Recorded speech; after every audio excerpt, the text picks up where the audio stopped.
Welcome to part 2 of The Good, the Bad, and Ugly, where we talk about all the bad things about living in that. Full time, 5 people, 2 dogs. Stick around.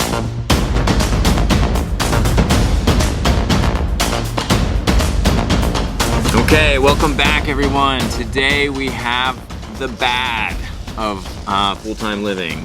If you haven't caught our good video, why don't you go ahead and hit pause on this one and start with the good so that you feel warm and fuzzy before we hit you with the bad.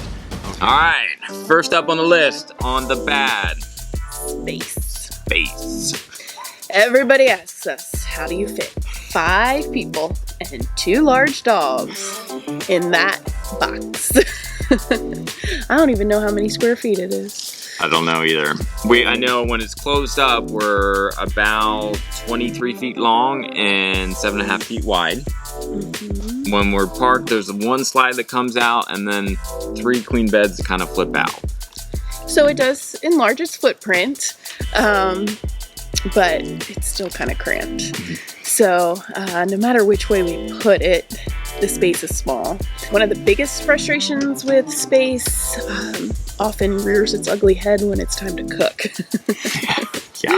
There is no counter space, and anybody who lives full-time in an RV probably says the same thing, but in our little RV, it's true. There's literally no counter space. We've got the oven and then right next to the sink. That's it. There is about 2 inches of countertop on the side of the oven and 2 inches on the other side of the sink. I tried to add an extra countertop that was kind of on a lever arm. It folded up and down. However, one of the dogs got real excited one day and ran into it and ripped it out of the wall. Which the walls, yeah. Build quality is coming later. So, so usually when it's time to prepare meals, the tension kind of rises in the trailer. The other times when space can be an issue is actually on travel days at times, packing us all into the Jeep. So as we said, our tow vehicle is a Jeep Grand Cherokee. His dream car. But that means 3 kids in the back seat, and they're not that little anymore. 2 big dogs in the trunk, and then us adults in the front.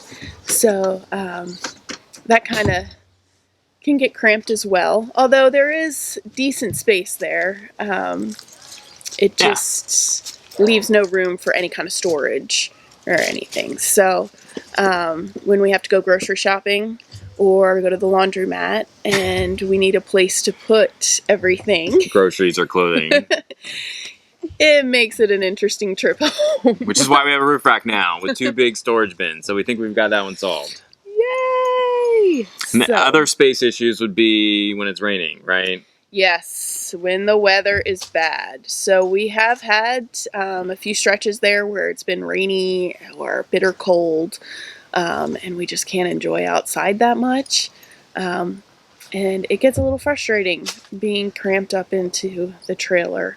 You know, there's not super comfortable places to sit right now, and I don't like just sitting in my bed. So we're still working that one out. Yes, for sure. That is a work in progress. All right. Well, if you've noticed from our pictures, our travel trailer here. While you're talking, I'm going to give a nice little pan of what we're rolling in for everybody if they have not has seen it. Soft-sided tent ends. So that means we're kind of living in a tent. Since the weather has changed, we have found that as it's gotten colder, we haven't had a hard time keeping the trailer warm inside, but we've had a problem with condensation. So as the kids would like to call it, indoor rain. The tent ends kind of build up condensation as the inside warms up and the outside is cold, and that condensation just cools, and next thing you know, in the middle of the night, you're waking up with splashes on your face. So awesome. It's great. So I've tried to remedy that a little bit. I did create some walls made out of that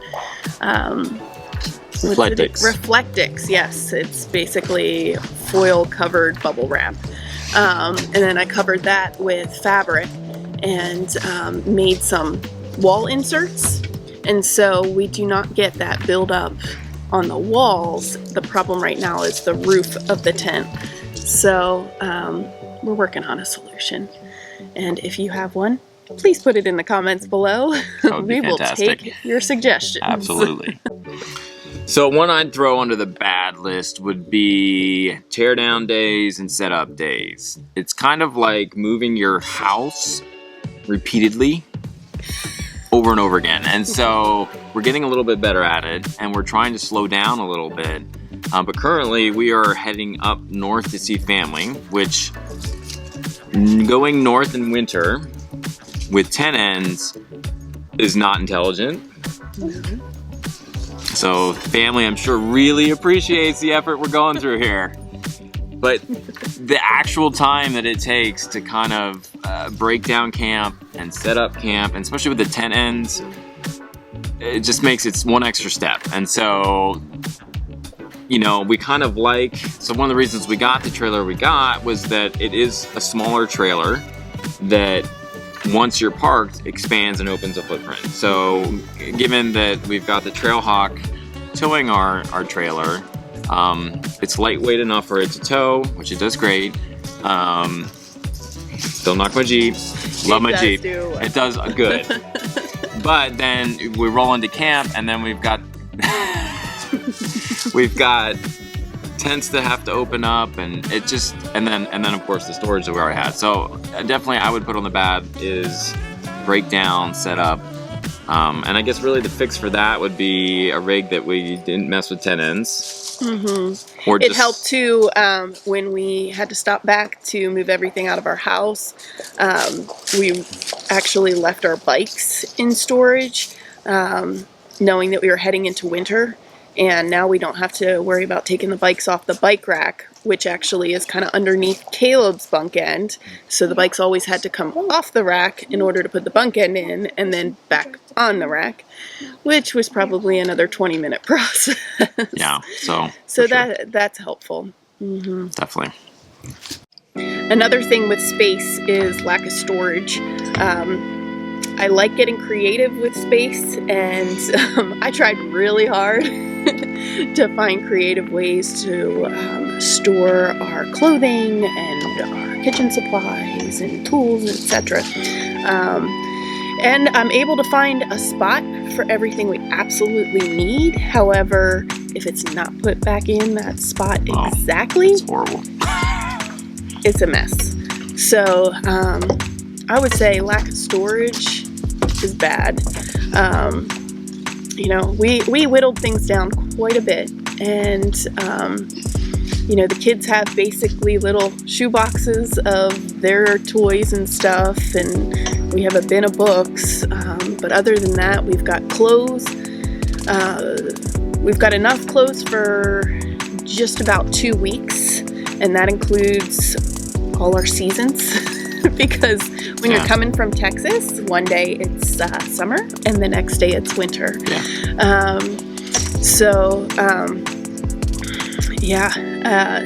I'd love to hear storage ideas. I'm always looking at stuff, and in the future we'll post some of the things that we came up with for storage. But again, it's kind of everything has to go exactly in its place, and when it's time to put laundry back, I need a glass of wine. So another bad thing for me, and for really everybody, I would say, would be just the managing of our tank storage. What I mean by that is, depending on what type of camping you're doing, you know, whether or not you've got full hookups, which is water, electric, and sewer, which we've had twice in the last 2 months, and it's glorious when we have it. Yeah, twice ever. Ever. And it's great. You know, you can run as much water as you want, and you can poop as much as you want. But when most of the time we've not had that, and so it's this game of, like, right now where we're at, we have water and electric. So we've got plenty of water, we've got plenty of electricity.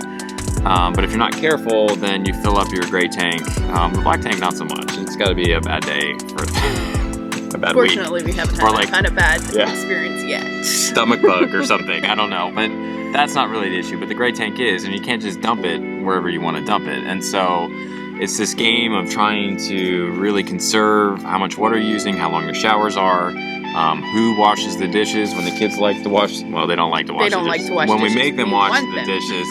You know, they wash them, but they use a ton of water, and then your tanks are filled. So that's been kind of an issue for us. And so definitely a bad on my list.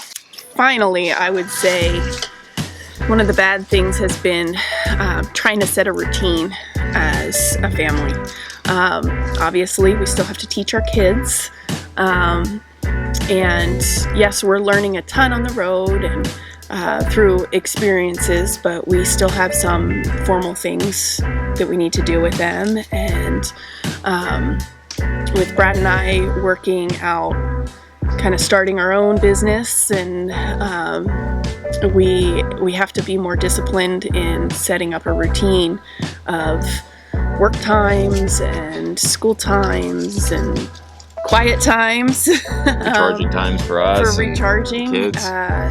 Because that can be a challenge as well. But we have noticed that we are probably moving too quickly. Yeah, for sure. So I think in the future, we're going to be staying in one place longer, which will allow us to set up better routines.